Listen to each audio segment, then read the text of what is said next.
ಇಂದೇ ಡೌನ್ಲೋಡ್ ಮಾಡಿ ಮತ್ತು ನಿಮ್ಮ ನೆಚ್ಚಿನ ಶೋಗಳನ್ನ ಆನಂದಿಸಿ.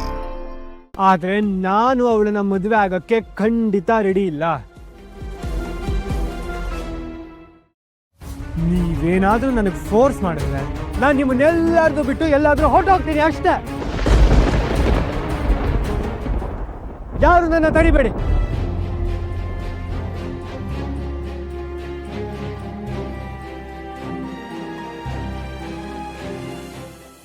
ಅಂತೂ ದೊಡ್ಡ ಮನೆ ಮರ್ಯಾದೆ ತೆಗೆಯೋದಕ್ಕೆ ಚೆನ್ನಾಗೆ ತಯಾರಾಗಿ ಬಂದಿದ್ಯಾ ಕಣಪ್ಪ ನೀನು. ಪಾಪ ನಳಿನಿ ಮದುವೆ ನಿಂತಿದ್ದಕ್ಕೆ ಮರ್ಯಾದೆ ಹೋಯ್ತು ಅಂತ ಬೆಂಕಿ ಹಚ್ಕೊಳ್ಳೋಕೆ ರೆಡಿಯಾಗಿತ್ತು. ಆದರೆ ಬದುಕೋ ಅರ್ಹತೆ ಕಳ್ಕೊಂಡವ್ರು ನಾವು. ನಿನ್ನಂಥ ನಂಬಿಕೆ ದ್ರೋಹಿ ಮೇಲೆ ನಂಬಿಕೆ ಇಟ್ಟು ಆ ಹುಡುಗಿ ಮದುವೆಗೆ ಒಪ್ಪಿಗೆ ಕೊಟ್ಟನಲ್ಲ ನಾನು. ಬದುಕೋ ಅರ್ಹತೆ ಕಳ್ಕೊಂಡಿರೋ ನಾನು. ನೀನ್ ಯಾಕಪ್ಪ ಮನೆ ಬಿಟ್ಟು ಹೋಗ್ತೀಯ? ನಾನೇ ಹೋಗ್ತೀನಿ. ನಿನಗೆ ಹೇಗೆ ಬೇಕೋ ಹಾಗೆ ನೀನು ಬದುಕು. ಅಪ್ಪ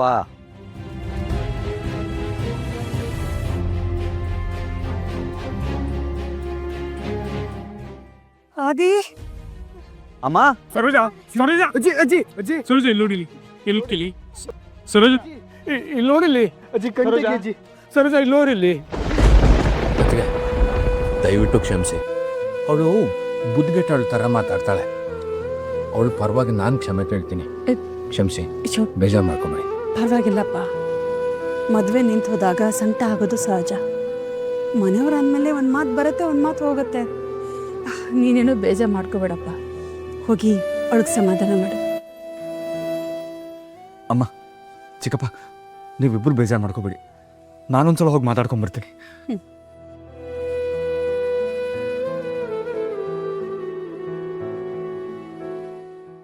ಚಿಕ್ಕಮ್ಮ, ಆದಿಲಕ್ಷ್ಮಿ ಇಬ್ಬರಿಗೂ ಈ ಮದುವೆ ಅಂತಂದ್ರೆ ಇಷ್ಟ ಇಲ್ಲ. ಇಷ್ಟ ಇಲ್ಲದೆ ಸಂಸಾರ ಮಾಡು ಅಂತಂದ್ರೆ ಅವ್ರ ಜೀವನ ಪೂರ್ತಿ ಚೆನ್ನಾಗಿರ್ತಾರ. ಆಮೇಲೆ ನಿಮಗೂ ನೆಮ್ಮದಿ ಇರಲ್ಲ, ಅವ್ರ ಮನೇಲೂ ನೆಮ್ಮದಿ ಹಾಳು. ಅಲ್ಲ ಸಂಜೀವ, ಇವಳು ಮೊನ್ನೆ ಬೆಂಗಳೂರಿಗೆ ಹೋದ್ಲಲ್ಲ, ಆ ಹುಡುಗನ ಜೊತೆ ತಾನೇ ಹೋಗಿದ್ದು. ಈಗ ಮದ್ವೆ ಓಡಾಟನು ಆ ಹುಡುಗನ ತಾನೇ ಮಾಡ್ತಿರೋದು.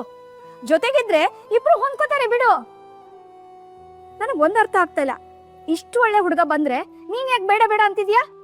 ಹಾಗಲ್ಲ ಚಿಕ್ಕಮ್ಮ, ಅವ್ರಿಬ್ಬರೇ ಬೇಡ ಅಂತ ಹೇಳ್ತಿದ್ದಾರೆ ಅಂದ್ಮೇಲೆ ಒತ್ತಾಯ ಮಾಡೋದು ಚೆನ್ನಾಗಿರಲ್ಲ ಅಲ್ವಾ?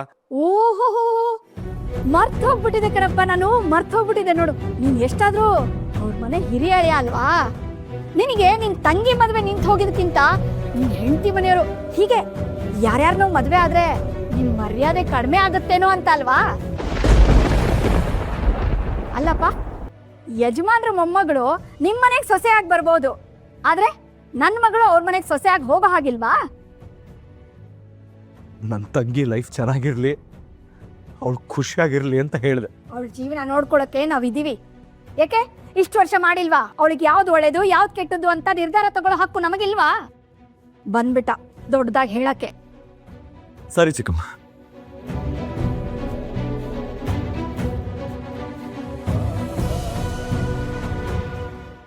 ಏನಾಯ್ತು? ಅವಳೇನಾದ್ರು ಅಂದ್ಲ? ಕಿರು, ನಾನು ಮಾತಾಡ್ತೀನಿ. ಚಿಕ್ಕಪ್ಪ ಬೇಡ ಪ್ಲೀಸ್, ಬೇಡ. ಕಿರು, ನಿಂಗೆ ಗೊತ್ತಾಗಲ್ಲ, ನಾನು ಮಾತಾಡ್ತೀನಿ. ಚಿಕ್ಕಪ್ಪ. ಸಂಜೀವ, ಏನಾಯ್ತು? ನನಗೆ ಏನಂದ್ಲು? ಏನಿಲ್ಲ ಬಿಡಮ್ಮ, 4 ಜನ ಏನಂತಾರೋ ಅನ್ನೋ ಯೋಚನೆಯಲ್ಲಿ ಲಕ್ಕಿ ಭವಿಷ್ಯ, ಅವಳ ಬದುಕು ಇದ್ಯಾವುದೂ ಅವ್ರಿಗೆ ಲೆಕ್ಕಕ್ಕೆ ಬರ್ತಾ ಇಲ್ಲ.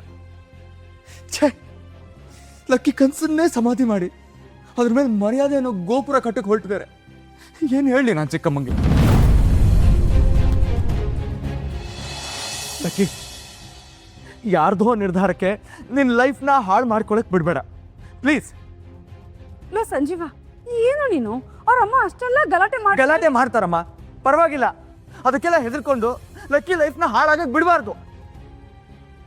ಕಂದ, ಇಲ್ಲಿ ನೋಡಿಲಿ, ಇಲ್ಲಿ ನೋಡು ಕಂದ. ಅಲ್ಬೇಡಮ್ಮ, ಅಲ್ಬೇಡ, ಸಮಾಧಾನ ಮಾಡ್ಕೋ.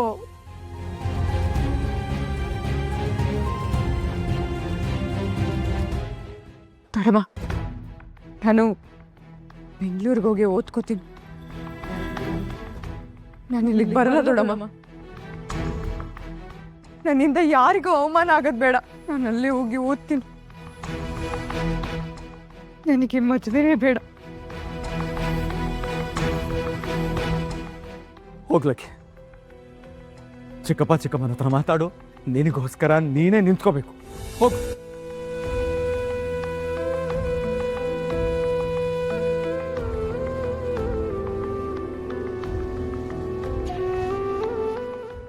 ಅಲ್ವೇ ನಳಿನಿ? ಸಾಕ್ ಸುಮ್ನಿರ್ರಿ.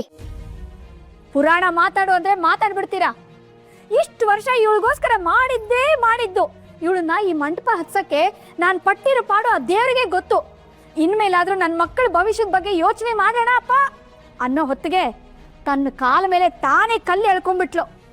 ಇನ್ನ ಕಂತೆಗೆ ತಕ್ಕ ಬಂತೆ ಹಾಗೆ ನೀವು ಇವಳನ್ನ ವಹಿಸ್ಕೊಂಡು ಬಂದ್ಬಿಡ್ಬೇಡಿ.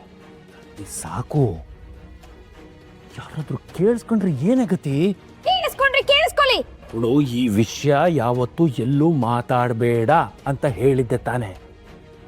ಇನ್ನೆಷ್ಟು ಸಲ ಹೇಳ್ಬೇಕು ನಿಂಗೆ? ಮಾತಾಡದೇ ಇರೋದೇ ತಪ್ಪಾಗಿದ್ದು ರೀ.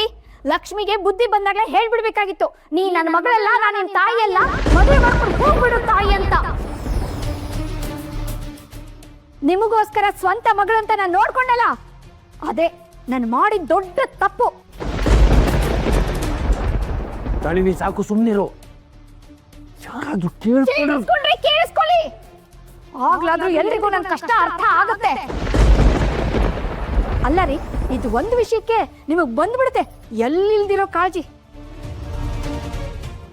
ಅದೇ ನನ್ನ ಮಕ್ಕಳು ಮೇಘಶ್ಯಾಮ್ ಭವಿಷ್ಯದ ಬಗ್ಗೆ ಯೋಚನೆ ಮಾಡೋದಕ್ಕೆ ತಮಗ್ ಪುರ್ಸತ್ತಿಲ್ಲ ಅಲ್ವಾ? ಅಲ್ಲ ರೀ, ಇಡೀ ಊರಿಗೂರೇ ನಮ್ಮನ್ನ ನೋಡಿ ಕಿಸ್ಕೊಂಡ್ ನಕ್ಕಾಗ ಎಲ್ಲಿ ಹೋಗಿತ್ತು ನಿಮ್ ಕಾಳಜಿ? ಇಷ್ಟು ವರ್ಷ ಅವಳನ್ನ ಸಾಕಿ ಬೆಳೆಸಿದ್ದಕ್ಕೆ ನಮಗ್ ಏನ್ರಿ ಕೊಟ್ಲು ಅವಳು? ಅವನ್ ಯಾರೋ ಬಂದ್ ಎದೆ ಗೊದ್ದ, ಇನ್ನು ಊರವ್ರ ಮುಂದೆ ಈ ಮರ್ಯಾದೆ. ಈ ಸಂಪತ್ತಿಗೆ ಸತ್ಯ ಹೇಳದೆ ಇದನ್ನ ಮುಚ್ಚಿಡೋದು ಬೇರೆ. ಗೊತ್ತಾದ್ರೆ ಗೊತ್ತಾಗ್ಲಿ ಬಿಡಿ, ಇಡೀ ಊರಿಗೆ ಗೊತ್ತಾಗ್ಲಿ.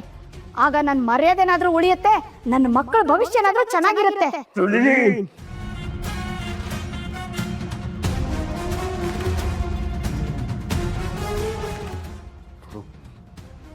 ಇದೇ ಕೊನೆ.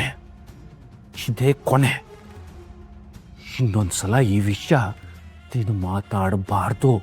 ಮಾತಾಡಿದ್ರೆ ನಾನು ಬೆಂಕಿ ಹಚ್ಕೊಂಡ್ಬಿಡ್ತೀನಿ. ಈ ಮಾತು ನೆನ್ಪಿರ್ಲಿ.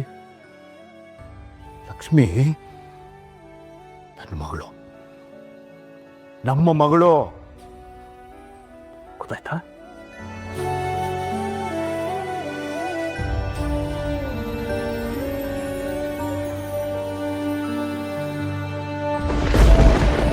ಊರೆಲ್ಲ ನಿಂತು ಕೇಳಲಿ